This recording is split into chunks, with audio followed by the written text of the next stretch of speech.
Welcome to Encore with me, Olivia Salazar-Winspear.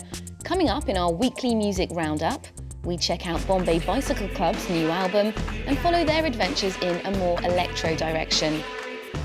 We'll be taking a look at the new generation of Cuban musicians who are taking homegrown hip-hop to a US audience. And the maestro of the spaghetti western, Ennio Morricone, is in concert in Paris. Our music critic, Mariam Saab's here to talk us through it.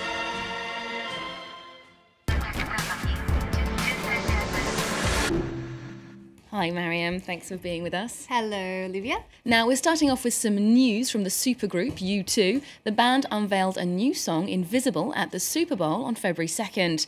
The American Football Championship draws one of the largest television audiences in the Western world. It's not a bad way to launch a single, Mariam. Well, no, considering a quarter of the people who tune in do so to look at the ads, but they did it for a good cause. They released this new single to help their favourite organisation, the Red Campaign, which fights AIDS all over the world. And now the track, for the first 24 hours, it was available for download on iTunes for free. And with every download, Bank of America will donate $1 to help the cause. And according to Bono, 7 million lives have already been saved by the Red Campaign. So that's a good one so from he's U2. getting straight to his audience there. Good move.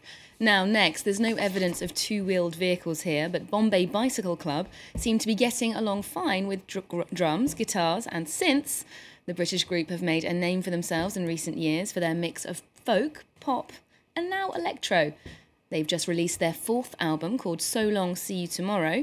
We caught up with them to chat about their change of direction and their musical coming of age.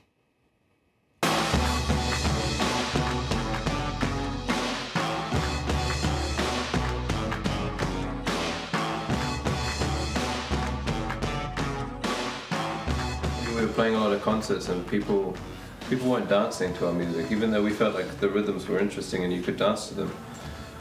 People were mostly just getting aggressive and using that loud music to get out all their anger, and it was very violent in the crowd, especially in the UK, maybe not in Europe where it's very refined. But we wanted to make a record that people could dance to.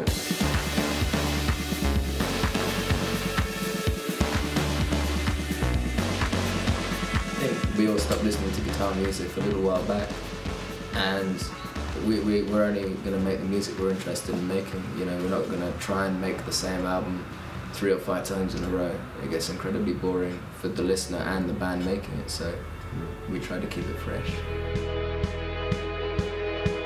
If anybody wants to know, our love's getting old. You know, I feel like the style of music is the clothes that you wear, but underneath that you're still the same person, and I think it's the same with our music, because people that have known us for a few years, they'll hear that on the exterior the music sounds slightly different, but within it they can still get a sense of Bombay Bicyle Club. If anybody wants to know, our love's getting old. Light in the cracks in the road. You carry me. So this swerve to a more electro, perhaps commercial sound, is that a trend we're seeing more of among new bands? Well, we are the laptop generation and it seems we've picked our instrument, but no, I mean, this new exploration of sound is not something that's uncommon. We are seeing it a lot. There are a lot of crossover groups now, artists moving between genres like electro and classic hip-hop. For example, Kanye West's latest album, Yeezus, has a lot of electronic elements, and just last week we had guests on the show, Wolfgang, who are crossover between electronic and classical. So it's something that we're seeing a lot of. It's certainly, people want to dance and they're looking for any way to do so. Yeah, that's what they said. Yeah, good. Okay, so now to a very different kind of music. We're going to Miami now, but by way of Havana. Now, when it comes to the US embargo on Cuban products, music seems to slip through the net. Since Barack Obama restored cultural ties between the two countries 4 years ago, you'll find a Cuban band playing in Miami on any given night. Now that Cubans are allowed to travel more freely, their brand of hip-hop has made a splash in the States. Let's take a look at this report. When they come on stage, this duo of Cuban rappers does not mince words.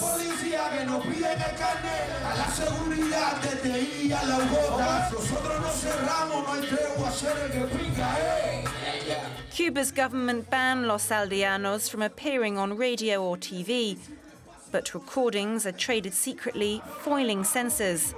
They've become one of the most popular artists on the island. On stage in Miami, Aldo Rodriguez sings his songs against the system, but this time he's performing out in the open. What I denounce is what all the Cubans are saying in the street: the lack of public transportation, the lack of basic needs, and the lack of freedom of speech. For years, the band asked Cuban authorities for an exit permit to travel abroad. Last year, Cuban President Raul Castro abolished the requirement for exit permits, a move welcomed by the exile community. It's something positive, the fact that the government lets them go out.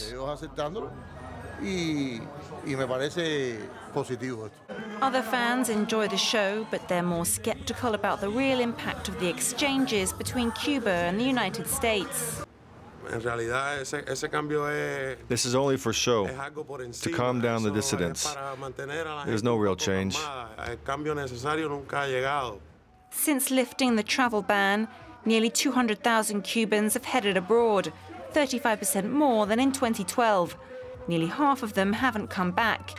Divided between his country and his dreams of liberty, Aldo hasn't decided where to call home.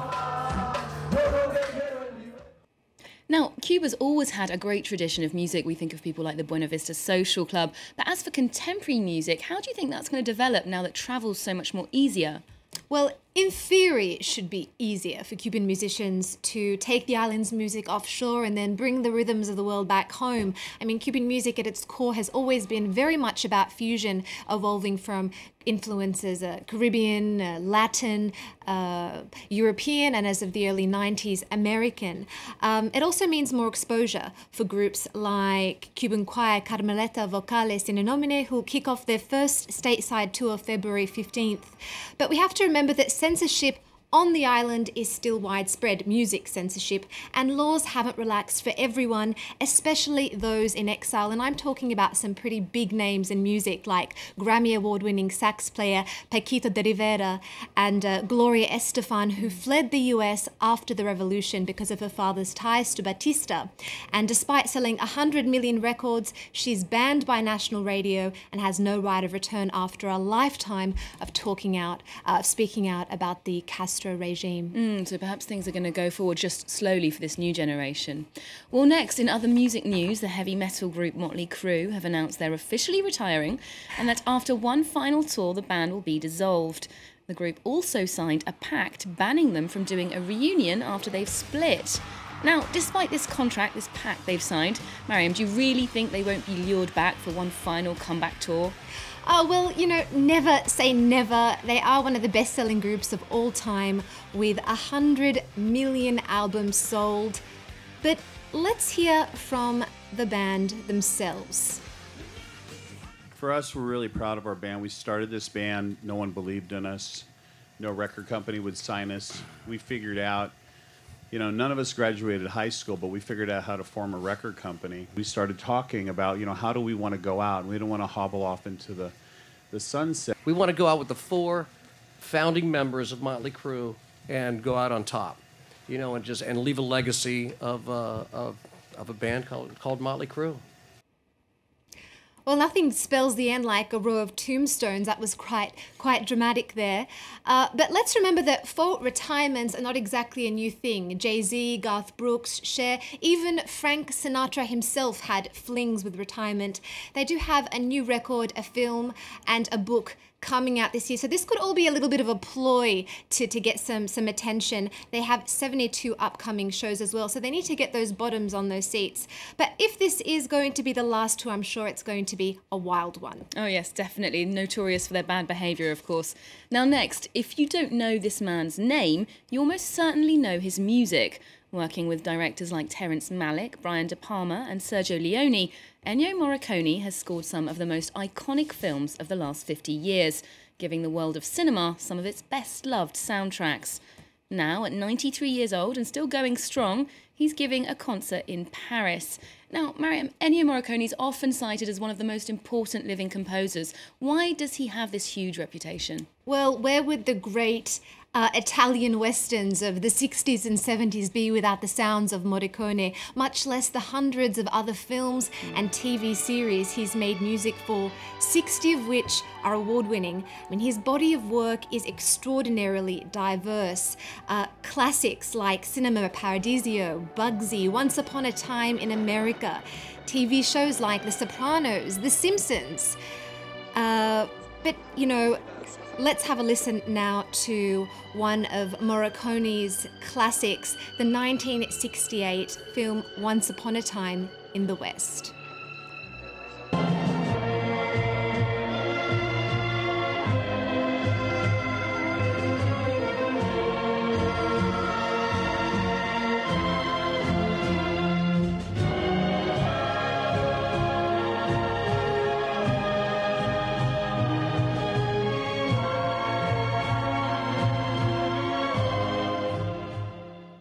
Well, of course, it's soundtracks like that that made his name, but can we expect more of the same at the concert in Paris? Well, he'll be taking us through his film music, but as well as some of his more obscure experimental contemporary works. Paris is just one stop on the tour to celebrate the 50th anniversary of his film career. For the upcoming dates, he'll be performing with the Budapest Modern Art Orchestra. Next stop after Paris, Prague, followed by Berlin. Oh, sounds very exciting. Now, we're almost out of time, but we'll leave you with a clip from a new musical opening in New York, and it's inspired by the world's biggest reggae star. Now, Mariam, can you tell us a little bit about that? Yes, this is a new children's play that features the much-loved music of Bob Marley. It's called Bob Marley's Three Little Birds, and it was actually written by the reggae star's daughter, Sedelia. It'll be opening New York this month around his 69th birthday. Thank you very much, Mariam. Thank you. And thank you for watching at home. Bye for now.